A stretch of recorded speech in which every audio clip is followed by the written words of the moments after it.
I don't want somebody to, I don't want somebody to have a negative experience. But sometimes that's the way it has to be. It can't always be positive, and it doesn't mean I'm a bad person. But that's evolution. Just because, what if when you were a dick or whatever, quote unquote, you were just outside of alignment with who you're meant to be, who you aspire to be? Next Level Nation, welcome back to another episode of Next Level University, where we teach you how to level up your life, your love, your health, and your wealth. We hope you enjoyed our latest episode, episode number 1420. Another reason self-awareness / awareness in general is everything. Everything is in all caps, so you know it's a big deal.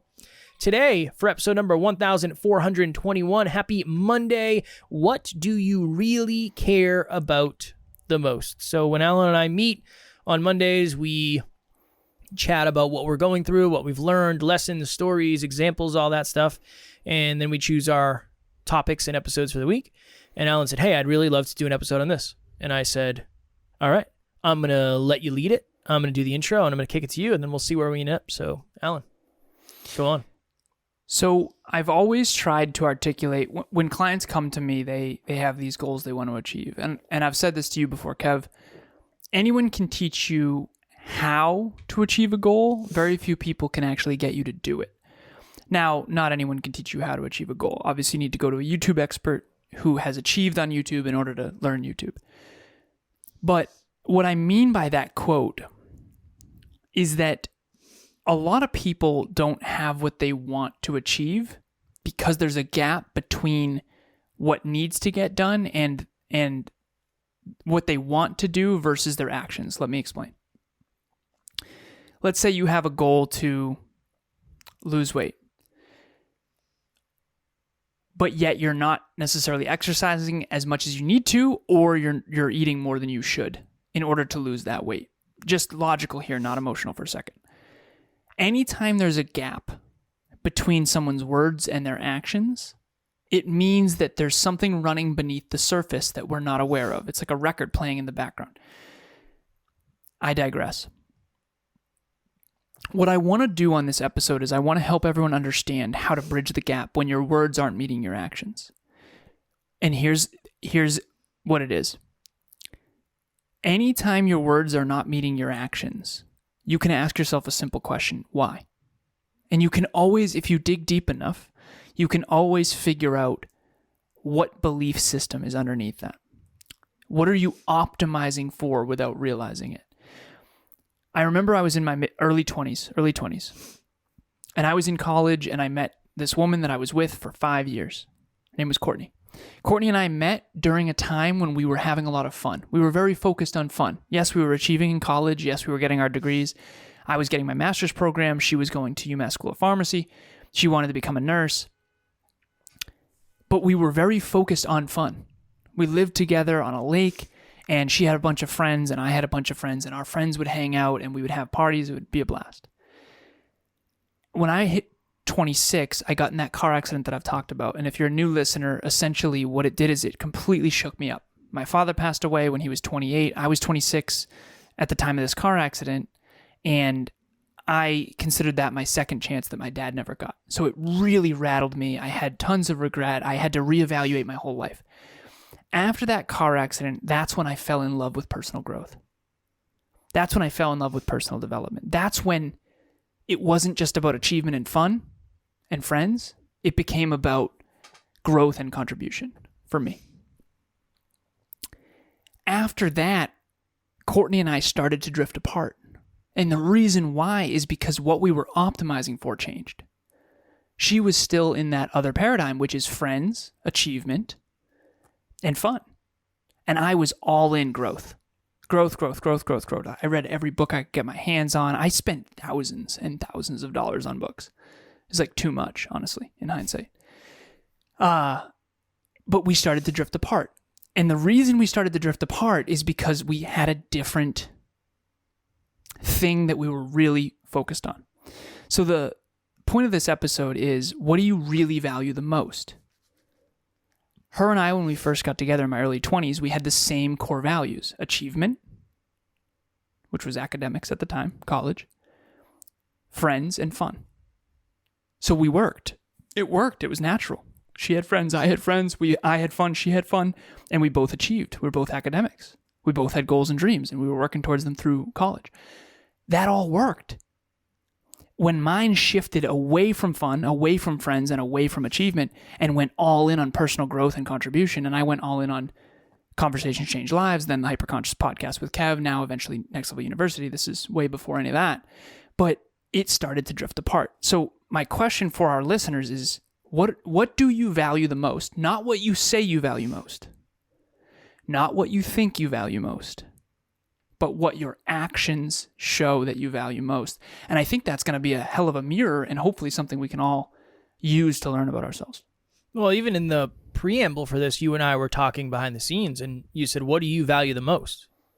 And I said, I don't know. I said, I got to think about it. You said, the podcast, right? That's got to be the podcast. And I said, well, yes, I value that very highly. I said, I know you. I know like you. Yeah. The business. Yeah.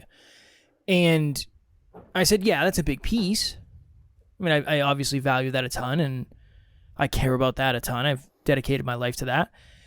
And we kept digging and digging. I said, honestly, at the end of the day, it's just being a good person. I just want to be a good person. That's really what no matter what I'm doing, that's what I'm trying to do. And then if you can connect the dots to that, we've talked many times about how I had friends with benefits back in the day. And one of the reasons I'm always open with talking about that, is because I always try to be a good person, even in those situations. I never wanted to take advantage of anybody. I would never be with multiple people at the same time. It was always, I just want to be a good person. We used to say this early in the journey, #character over everything. Yeah, I believe that. We used to say that all the time. I believe that. I believe that. Somebody asked me on a podcast a while ago about legacy. What is legacy? What do you want your legacy to be? And I said, I'm not thinking about when I'm dead. I'm thinking about after I leave this interview, where I may never talk to you again, and most of your listeners will never hear from me again. I only get one shot. I get one shot at somebody hearing me and resonating or being inspired or impacted or motivated or changing their identity, whatever it is. I only get one shot. And that's how I think of it.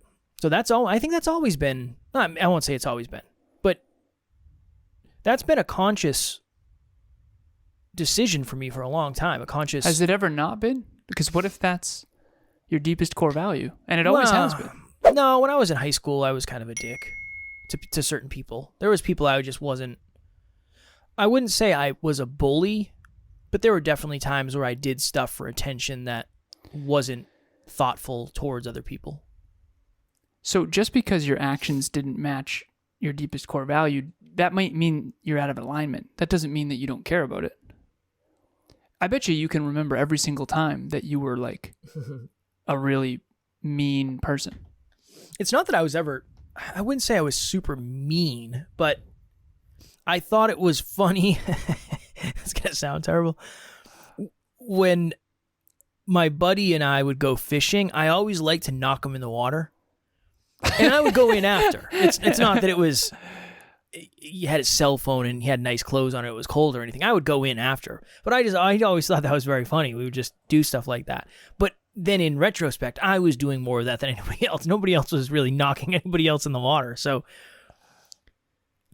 I liked to be funny. And sometimes I think being funny was more at the expense of other people than it was anything else. So don't go fishing with me. I never knocked you times. Yeah, I never knocked you in the water. I was immature. I think I was seeking attention. And then I think later in life, through awareness and just exposure to being a grown adult, that started to shift. You remember the question I asked every guest back when we had guests? What about you never changed? I think this is yours. Just because you were a dick at times doesn't mean you weren't. Just because, what if when you were a dick or whatever, quote unquote, you were just outside of alignment with who you're meant to be, who you aspire to be? Well, there's a reason I remember it. Remember we were talking, it was during COVID. I was the gyms had just opened up, I think, and I was at the gym working out, and I saw somebody watched my story, somebody that I went to high school with, and I sent him a message and said, "Hey, man, I just want to say I'm sorry if I was a dick. I wasn't trying to be, but I'm sure I wasn't as conscious of this as I could have been." And he said, dude, you're good, man. No worries. He's like, we were all trying to figure it out in high school. But within the awareness I have now, I remember most of the stuff pretty specifically. Because you were below your own standard. I would say so. We remember the pain. Yeah. And the pain is always coming when you're below your own standard. When you see people treat people poorly, it bothers you so much, right? To my core, yeah. I'm telling you, that means it's your purpose. Mm. It makes sense. It just like it bothers me so much when people don't maximize their potential. It bothers me more than it bothers you, for sure. Right? Isn't that? I think that's okay. What if that's who we're meant to be? Yeah. And then what if we combined, created a university online? No, I'm good. But at the end of the day, I think there's something to that. So for our listeners, what is the thing about you that never changed? What is it that's the deepest thing that's driving your behavior? Actions. That doesn't mean your actions always do, but it means that you always adjust. What's another good one? For me, I mean this when I say it. You helped me develop my character more than almost anyone. I would say Emilia is the only person ahead of that. That makes sense because that's your focus, even if it wasn't conscious. I've helped you achieve your dreams and maximize your potential more than anyone else has. Mm-hmm. Doesn't that make sense? Because that's my purpose, Yeah. So you've helped me be a better man. I've helped you maximize your potential. And now we are both men maximizing our potential and better men for it. And I think better people for it, but obviously we're men. I think there's something to that. And I want to make sure that our listeners can learn from that because obviously you're a podcaster too. But if you had to choose, I want to be the most successful podcaster in the world versus I want to be the best man I can possibly be. From a character perspective, your choice. Mm-hmm. And I think that's driving more of our behavior than we realize. And then we wonder why we aren't consistent on other things. You know what I mean? And the other thing is, what does it mean for you to be the thing that you care about? That's a layer of what does it mean to be nice? Do you not ever send your food back if it's cooked wrong? Or do you not ever set boundaries? That's why the previous season was a lot about boundaries and sticking up for myself, because that's not something I did before. I didn't do that well physically. Because you were afraid to be a dick, probably. I don't want somebody to, I don't want somebody to have a negative experience. But sometimes that's the way it has to be. It can't always be positive, and it doesn't mean I'm a bad person. But that's evolution. That's evolution for me. I deeply care what people think of me, deeply. But I also understand that I can only influence certain opinions. There's people out there that will never like me. There's people out there that would probably never not like me. Doesn't mean either of those are correct. Doesn't mean either of those are wrong. But I just think knowing that is super important. And then what does that mean to you? What does it mean to you to, for me, be a good person? What does that mean? Okay. What does it mean to be family first? What does that mean? Mm-hmm. What does it mean to be charitable? What does it mean to care about growth? What does it mean to care about being present? You have to figure out what the definition of it is, because that, to your point, is determining the things you do, the things you don't do, the places you go, the places you don't. It's determining everything. And if you're aware of it, you can influence it a little bit more. Hey everyone, I'm Helen Baker from Melbourne, Australia. I'm an entrepreneur and a client of Alan's from Next Level University. I've had many business coaches in the past, and I can honestly say that Alan is seriously next level, and excuse the pun, but he has this unique ability to help you find a solution to your business problems using his intellect and his business modeling and his genuine, heartfelt desire to help you achieve your goals. I can be vulnerable with Alan. I can share anything and feel comfortable in his presence, knowing that at the end of our coaching sessions, I feel empowered to do incredible things. So if you're looking for a business coach, I highly recommend Alan, because his advice and his ability to coach you will be instrumental in achieving your success. When we used to interview guests, we would sometimes struggle because we had guests that weren't aligned. Yeah. And the ones that weren't aligned for Kevin often weren't aligned for me either, quite frankly. But it was usually because their character was off from your perspective. The guests that weren't aligned for me were the ones who didn't understand how they achieved their goals. And they're trying to teach other people how to achieve what they've achieved when they don't even understand, how lucky they got with XYZ, and or it was they went viral or whatever. So there's indicators all around us as to what our deepest core value is. And the way that I explain this is, what are you optimizing for unconsciously? But that's just a fancy phrase for, what did you say before when we were talking about this episode? You said intentionality. What are you intentionally? Yeah, it's like if you have family first and there's an opportunity to go to lunch with a mentor that's going to help you maximize your potential, you're going to focus on your family over that. I coached this one woman who was wildly successful, and she's like, well, I want to make, $2.5 million a year. I don't want my husband to have to work. We have this new $800,000 house. We have these cars. We spend a lot of money. And I remember telling her, she's like, I only want to work 1/3 of the year. And I said, I can't help you. You can't make $2.5 million a year where you're currently at and have your husband not work without working more, from my perspective. Now, you could eventually, but you have to invest the next 5 to 10 years into building a business that could do that. But she didn't want to coach with me after that. I understand why. You want to spend more time with your kids. She cares more about her children than she does about achievement. That's okay. I'm not making that wrong. I'm just saying you're not going to make $2.5 million a year when you're spending 2/3 of the year with your children. Now, is it possible with some other way that I'm not aware of? Potentially. I don't agree. I don't think so. But it makes sense if I'm trying to help her maximize her potential, maximize her contribution, and maximize her profitability, and she really, all she really wants, deep down, is to be with her kids and her family, of course the coaching's not going to work. And I think that I'm just more aware of that as an older man now. A lot of people come to me and they tell me they want to maximize my potential, and then Kevin tells me, I know that person. No, they don't. At least not to the level that you're taking it.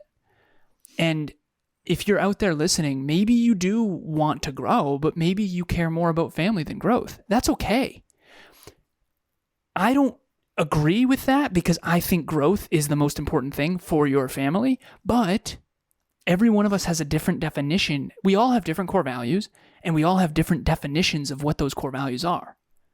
And if you're in alignment fully, that's what matters.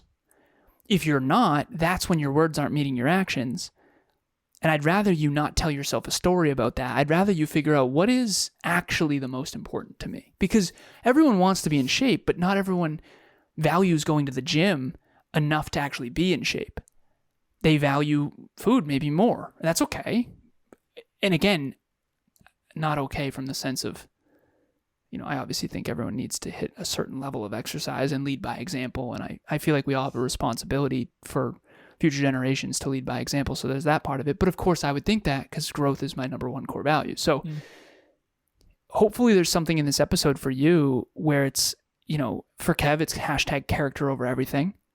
For me, it's hashtag maximize your potential over everything, and maybe number one is character for him, and number two is maximizing his potential and his impact. I would say number two is probably impact. Yeah.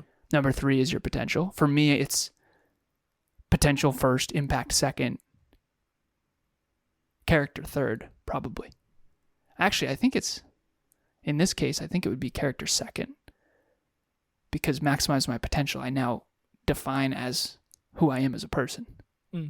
So that's kind of part of maximizing my potential, which is interesting. But for you out there, what's yours?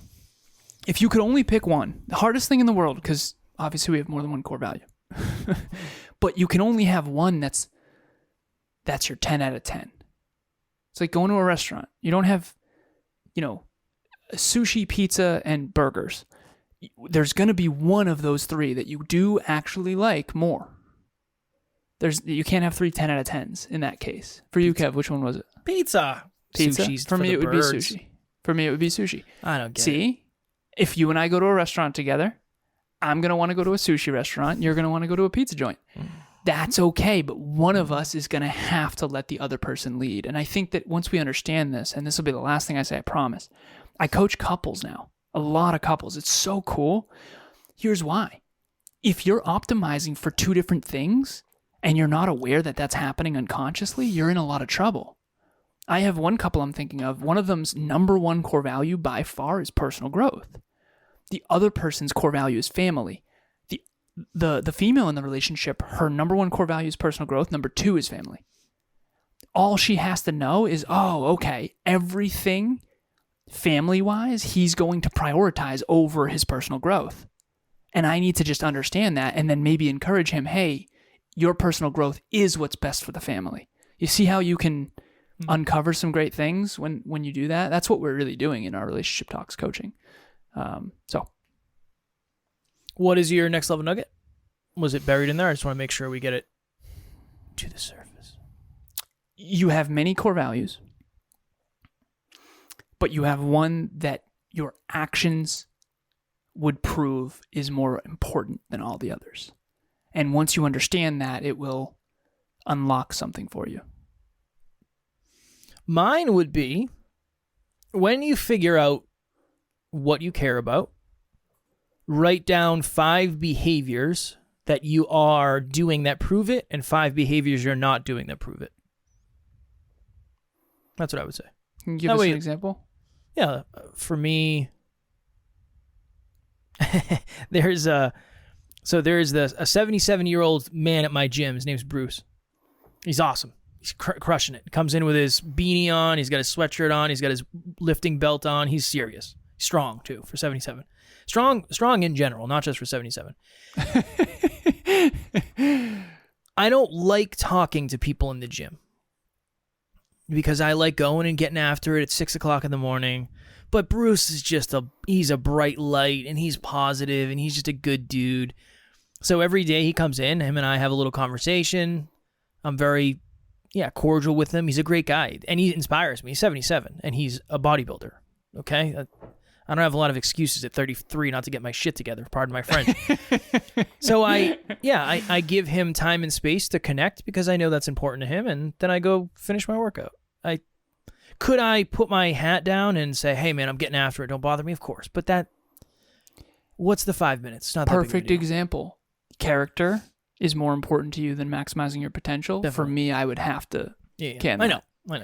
But that doesn't mean I'm a bad person, that doesn't mean you're a bad person. It means that we are valuing something different in a different order. It doesn't mean I don't care about my character. No, but then the part of it is you would start to resent him eventually if you didn't do that. And then exactly, because it wouldn't be aligned. Things worse. Yeah. Right. For me, versus this is worth it to me. Yeah. Because this is who I aspire to be. Yeah. Depending on where I am, sometimes I just say, hey, man, I got to run, Knuckles. And he'll come over and say, hey, can I grab a spot? Of course. Yeah, I got you. And then I'll say, okay, I got to finish my set. It just, it can evolve. It doesn't mean I'm going to hang out with him the whole time, and then we're going to go sit down and have a shake after, and then we're going to go to a pizza joint. Yeah, do whatever he wants to do after. Maybe that's too much, but yeah, that's a good example. And then I would say, I don't know what a good example of not, like, what is something you're not doing that is proof that you're actually valuing what you value or caring about. I don't know what. In that example, it would be not saying, hey, I really can't do this anymore. Yeah. Not setting that boundary. One of the things remember, again, we've talked about this before, but one of the, so I won't use the specific, but some of the hardest things I've ever done that have hurt other people were because I knew it would hurt them more if I didn't do it. So remember, we've talked many times about the situationship that I had where effectively I broke someone's heart because I knew if I didn't break their heart then, it was going to get broken eventually. Because we weren't in it. Even worse. Yeah, we weren't in it for the same reasons. And I felt selfish. I said, this has gone too far. You think one of the reasons you don't want to hurt others is because you've been so hurt? I don't know. When you say it, it doesn't really connect. I just feel like I have the opportunity not to. I think that's what it is. It's like I could get away with not, this person doesn't have to get hurt. There's got to be a way around that. And sometimes there just isn't. Unfortunately. Yeah, because in that moment, you had to choose either your own alignment, you choosing you in that instance, no matter what, that other person would end up hurt. Well, the problem is that was the second version of that decision. I had already made the decision and said, hey, I'm not in this. Like, I don't really want a relationship. I'm sorry if I misled you. If this just isn't aligned for me right now, I think we should go our separate ways. And the person came back with something.